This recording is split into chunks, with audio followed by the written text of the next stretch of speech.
Regardless of whether you're out exploring the Victorian high country or planning a trip out the Birdsville track, it's always sound advice to expect the unexpected.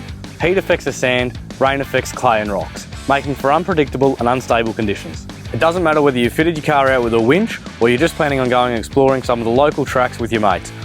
So let's start by having a look at one of the most common pieces of equipment, and that's the Snatch strap. A Snatch strap is a woven nylon strap that we use to connect two vehicles in a recovery. Aptly named a Snatch strap, it is used to snatch one vehicle out from an immobile position, usually in sand or mud. So our Snatch straps are designed with an element of stretch in them, and the purpose of this is that while the recovery vehicle drives away, the shock load is dampened as the energy is transferred from the recovery vehicle to the immobilized vehicle. When using a Snatch strap, it's absolutely critical to be using recovery points on both vehicles that are rated for use with the Snatch strap. You may also need two rated bow shackles to connect either end of the Snatch strap to each vehicle. For extra safety, we also recommend always hanging a recovery dampener over the strap during recovery. And it's always good practice to have UHF in both vehicles so the drivers can talk to each other. It's always critical to understand when setting up a recovery to never step over a live strap or cable once the two vehicles are connected. And when thinking about onlookers, it's really important to ensure that everybody is at least 1.5 to 2 times the length of the strap away from the recovery, preferably to the sides rather than to the front or rear of the vehicle.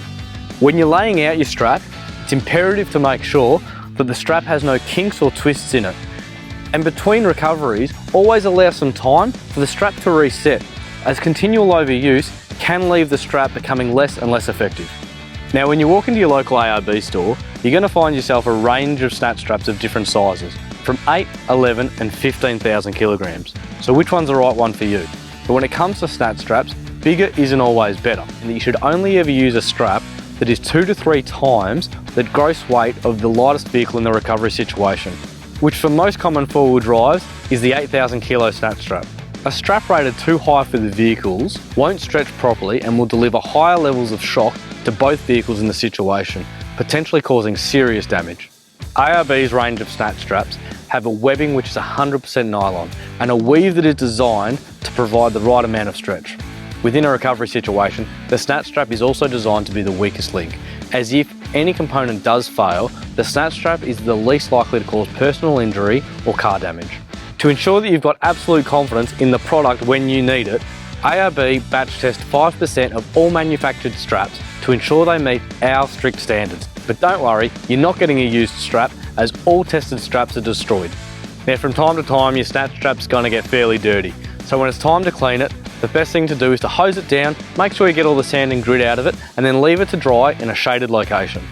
And always make sure your straps are completely dry before you pack them away. As a quick tip, even when you do have a winch on your vehicle, it's always handy to be carrying a Snatch strap, as it's often a faster recovery in many situations.